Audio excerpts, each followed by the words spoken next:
नमस्ते भैया, कैसे हो? कैसी है बहन? क्या कर रही है? मैं तो बहुत अच्छी हूँ भैया। रेस्टोरेंट में आए थे खाना खाने। बहुत बड़ा रेस्टोरेंट है भैया, पहली बार आई हूँ। खाना भी काफी अच्छा है, बहुत अच्छी जगह है भैया। मैं तो कहती हूँ भैया आप भी आना यहाँ पे, आपको बहुत अच्छा लगेगा। अच्छा, तो रेस्टोरेंट में क्या खा रही है मेरी बहन? अब भैया हम ना पास्ता खा रहे हैं और कॉफ़ी भी पी रहे हैं साथ में।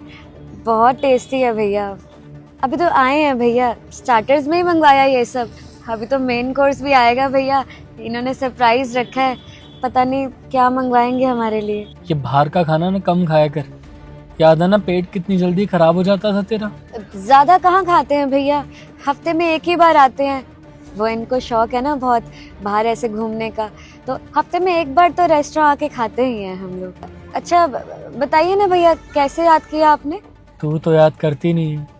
जब से तेरी शादी हुई है भूल ही गई है कि तेरा कोई भाई भी है। ना पापा को याद करती है ना ही मम्मी को। तो बस सोचा आज मैं ही याद कर लूँ अपनी बहन को। भैया याद तो आप सबकी बहुत आती है, लेकिन अब आपको तो पता है ना कि इनका घर कितना बड़ा है, कितने सारे नौकर चाकर हैं, सबको मुझे ही मैनेज करना पड़ता है। और उनकी लाइफस्टाइल भी आपको पता ही है भैया, बड़े बड़े लोगों के साथ उठना बैठना है, गेस्ट्स आते हैं, पार्टीज होती हैं भैया, वक्त नहीं लग पाता। सुनना, मैं सोच रहा था कि काफ़ी टाइम हो गया है तुझसे मिला नहीं, तो अगर तू फ्री है तो बता, मिलने आ जाता हूँ मैं। नहीं नहीं भैया, आप मत आइएगा। वो आपको तो पता ही है ना कि इनके बिजनेस ट्रिप्स होते हैं बहुत सारे। हम तो कल ही निकल रहे हैं। कल हमें वो दार्जिलिंग जाना है हमें ट्रिप के लिए, तो काम है भैया। भैया आप टेंशन मत लो, मैं खुद आपसे आके मिल लूंगी। आप आओगे, आपको घर खाली मिलेगा भैया, क्या फायदा उसका, है ना? चल ठीक है। ठीक है भैया। कब तक झूठ बोलोगी अपने भाई से और अपने पापा से? उनको सच बता क्यों नहीं देती हो कि हमारा बुरा समय आ चुका है? क्या फायदा ये झूठी बातें बनाने का? कभी ना कभी तो उनको सच्चाई पता लग जाएगी ना, फिर क्या? सच्चाई बता दूंगी तो आपको तो पता ही है ना पापा और भाई का, वो आ जाएंगे हमारी मदद करने। और आप भी तो इतने खुददार हो, आप किसी की मदद लेना नहीं चाहते, और आपकी इज्जत से ज्यादा मेरे लिए कुछ भी नहीं है। एक बात बताओ, चलो तुम अपने भाई और पापा से तो झूठ बोल सकती हो, लेकिन खुद से क्यों झूठ बोल रही हो? क्या तुम्हें लगता है कि मेरी जिंदगी वापस पटरी पर आ पाएगी? क्या तुम्हें लगता है कि तुम इस गरीबी में मेरे साथ रह पाओगी? तुम कितने अच्छे परिवार से हो। जो तुमने अपने भाई को झूठ बोला वो सब तो सच्चाई तुम अपने परिवार में जीती हो। नौकर चाकर, रेस्टोरेंट में जाना, अच्छा खाना खाना, और यहाँ तुम मेरे साथ, अपने इस गरीब पति के साथ अपनी जिंदगी बेकार कर रही हो।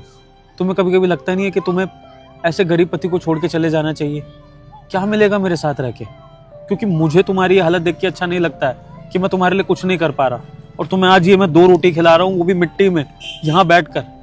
ये आप कैसी बातें कर रहे हैं? आप मेरे पति हैं, पति परमेश्वर।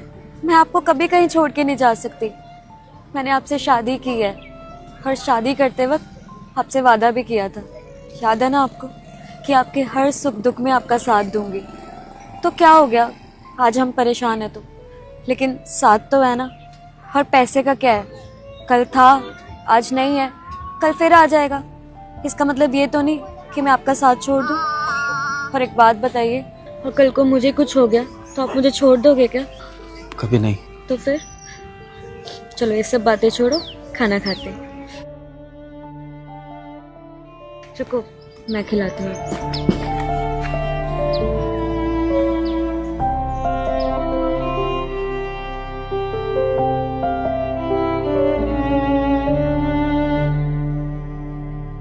मेरी छोटी बहन बहुत बड़ी हो गई है, हाँ, जो अपने बड़े भाई से झूठ बोलने लगी है। काफी अच्छा रेस्टोरेंट है तुम्हारा, काफी अच्छी जगह रहती हो। क्या कह रही थी, दार्जिलिंग जा रही हो? कब से इतना झूठ बोलने लगी तू? तुझे पता है ना, जब तू झूठ बोलने लगती है तो अटक अटक के बोलना शुरू कर देती है। तुझे क्या लगा था तेरा भाई तेरा झूठ नहीं पकड़ पाएगा? और सबसे बड़ी बात, तेरा भाई तेरा दर्द नहीं समझेगा। क्यों इतना झूठ बोला, और क्यों सह रही है ये जिंदगी तू? क्यों? तुझे पता ना तू एक अच्छी लाइफ डिजर्व करती है, फिर क्यों है ये सब? भैया अपने पति की वजह से, क्योंकि अगर आप लोगों को पता चलता कि हमारी ये हालत है, आप लोग आ जाते उनकी मदद करने। और उनको ये बिल्कुल भी पसंद नहीं है कि कोई उनकी मदद करे। लेकिन भैया आपको कैसे पता चला कि मैं यहाँ पर हूँ? किसने बता दिया हमारा? जब तुम मुझसे फोन पे बात कर रही थी ना और ये कह रही थी कि हम तो रेस्टोरेंट में बैठ के खाना खा रहे हैं, हफ्ते में एक बार आते हैं, इनको पसंद है ना बाहर आना, तब तेरे सामने ही गाड़ी में बैठकर तुझसे बात कर रहा था और देखा कि मेरी बहन कितनी समझदार हो गई है और इतनी समझदारी से झूठ बोल रही है अपने ही भाई से। मुझे तो ये समझ नहीं आता, जहाँ मेरे दोस्तों की बहन हल्का सा ऊंच नीच होने पर ही अपने घर पे फोन कर देती है, ससुराल से उठकर मायके आ जाती है, कलेश कर देती है, वहाँ मेरी ये बहन है जो इतना सब कुछ होने के बावजूद अपने घर वालों से झूठ बोल रही है, हाँ, और इतनी बदतर जिंदगी जी रही है और बड़ी बड़ी बातें कर रही है। इतनी समझदार कब हो गई तू? हाँ, ये तो पापा मम्मी के ही संस्कार है ना भैया। उन्होंने तो सिखाया था कि एक बार अगर लड़की की शादी हो जाए तो उसकी अर्थी ही उस घर से निकलती है। तो कैसे मैं अपने पति को छोड़ दूं? माना आज हमारे पास पैसे नहीं है तो इसका ये मतलब तो नहीं है कि मैं उन्हें छोड़ दूं। वो मुझसे बहुत प्यार करते हैं, बहुत ख्याल रखते हैं मेरा, और सबसे बड़ी बात इज्जत करते हैं मेरी। और एक पत्नी को क्या चाहिए कि उसका पति उसे 2 वक्त की रोटी दे, प्यार दे, इज्जत दे। ये सब तो मिल ही रहा है मुझे, तो मैं किस बेस पे अपने पति को छोड़ूं? मैं अपने पति को नहीं छोड़ सकती भैया, मैं उनके साथ बहुत खुश हूँ। और एक बात बताइए भैया, कल को भगवान ना करे आपके साथ कुछ गलत हो जाए, आपके पास पैसों की कमी हो जाए, तो आप ये चाहोगे कि आपकी वाइफ आपको छोड़ दे? कैसा लगेगा आपको? कमाल है बहन, आज तेरी ये बातें सुन के ना काफी प्राउड फील हो रहा अपनी छोटी बहन के ऊपर। ये वही बहन है जो हर छोटी चीजों पे रोती रहती थी, अगर इसको कुछ चाहिए तो चाहिए, मन नहीं मारती थी। और आज देखो, प्राउड ऑफ यू बहन। अरे उज्जवल जी, आप? नमस्ते जिया जी। लेकिन साले साहब यहाँ तो। देखिए, आपको घबराने की कोई ज़रूरत नहीं है। मेरी बहन ने मुझे सारी सच्चाई बता दी है और मैं अपनी बहन पे प्राउड भी फील करता हूँ, क्योंकि उसकी पसंद आप जैसी है, वरना ऐसा इंसान कभी मिलता नहीं है। और मैं यहाँ पर आपकी कोई हेल्प करने नहीं आया हूँ, क्योंकि मुझे पता है आप मेरी हेल्प नहीं लोगे। मैं तो बस अपनी बहन के घर 2-3 दिन रुकने आया हूँ। क्या मैं रुक सकता हूँ?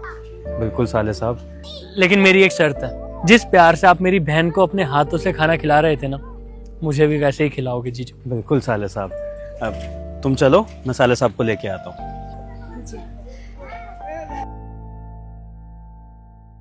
दोस्तों, घर की लक्ष्मी वही है जो अपने ससुराल और मायके में प्रेम बनाकर चले। आप अपनी बीवी से कितना प्यार करते हैं? कमेंट्स में जरूर बताइएगा। धन्यवाद।